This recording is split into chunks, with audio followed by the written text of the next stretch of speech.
만군의 여호와의 말씀이 임하여 이르시되 만군의 여호와가 이같이 말하노라.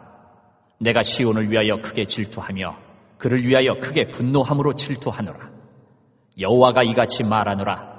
내가 시온에 돌아와 예루살렘 가운데에 거하리니 예루살렘은 진리의 성읍이라 일컫겠고 만군의 여호와의 산은 성산이라 일컫게 되리라. 만군의 여호와가 이같이 말하노라. 예루살렘 길거리에 늙은 남자들과 늙은 여자들이 다시 앉을 것이라. 다 나이가 많으므로 저마다 손에 지팡이를 잡을 것이요 그 성읍 거리에 소년과 소녀들이 가득하여 거기에서 뛰놀리라. 만군의 여호와가 이같이 말하노라. 이 일이 그날에 남은 백성의 눈에는 기이하려니와 내 눈에야 어찌 기이하겠느냐. 만군의 여호와의 말이니라. 만군의 여호와가 이같이 말하노라.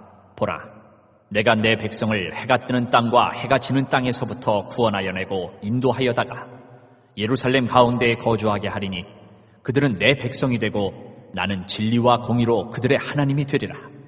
만군의 여호와가 이같이 말하노라. 만군의 여호와의 집 곧 성전을 건축하려고 그 지대를 쌓던 날에 있었던 선지자들의 입의 말을 이날에 듣는 너희는 손을 견고히 할지어다.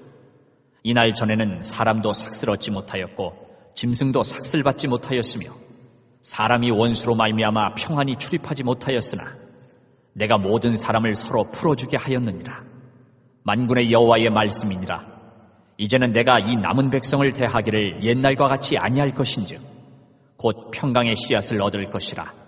포도나무가 열매를 맺으며 땅이 산물을 내며 하늘은 이슬을 내리리니 내가 이 남은 백성으로 이 모든 것을 누리게 하리라. 유다 족속아, 이스라엘 족속아, 너희가 이방인 가운데서 저주가 되었었으나 이제는 내가 너희를 구원하여 너희가 복이 되게 하리니 두려워하지 말지니라. 손을 견고히 할지니라. 안녕하세요. 오늘 여러분과 함께 살펴볼 자료는 허남진 목사님의 설교문 예루살렘, 진리의 성읍, 회복의 산, 발췌 내용입니다. 스갈에서 8장을 중심으로 하고 있는데요.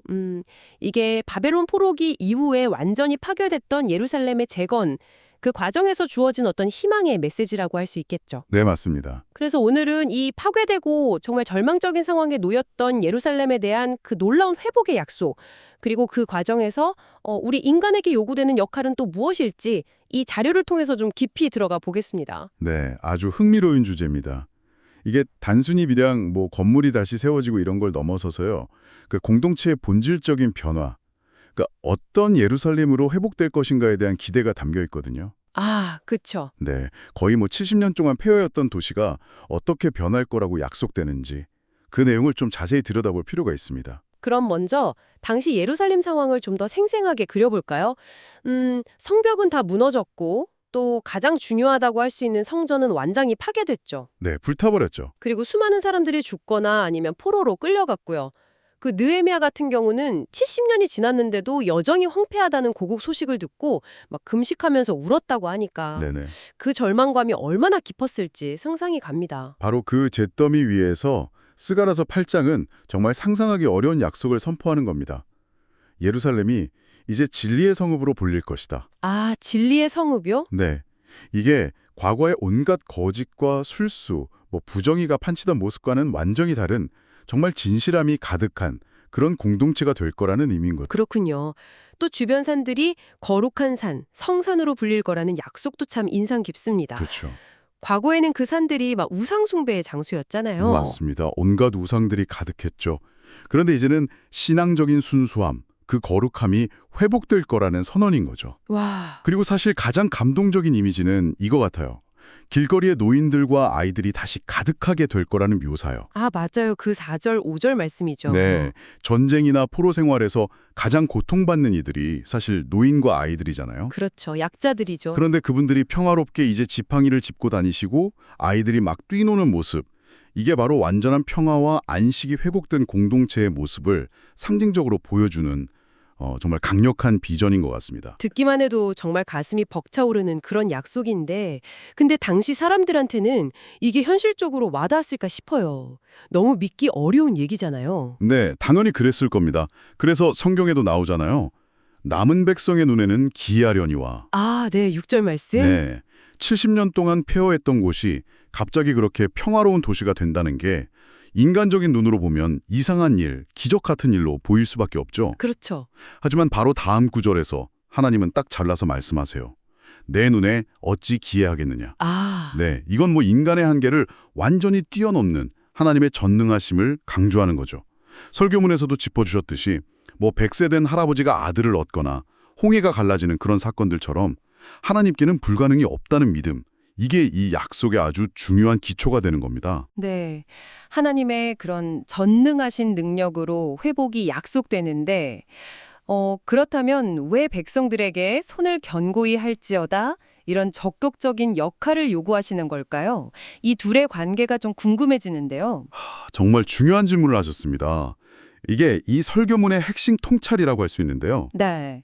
하나님의 절대적인 능력으로 불가능해 보이는 회복이 분명히 약속되지만 동시에 그 과정에는 인간의 능동적이고 진실된 참여, 즉 견고한 손이 필수적이라는 겁니다. 아, 그냥 하나님이 다 해주시는 게 아니라 네, 손을 견고해 하라는 게 단순히 그냥 성전을 다시 짓는 육체적인 노동만을 의미하는 게 아니거든요. 그럼 어떤 의미가 더 있을까요? 그 과거의 선지자들이 계속 경고했는데도 불순종했던 역사를 반복하지 말라는 거죠.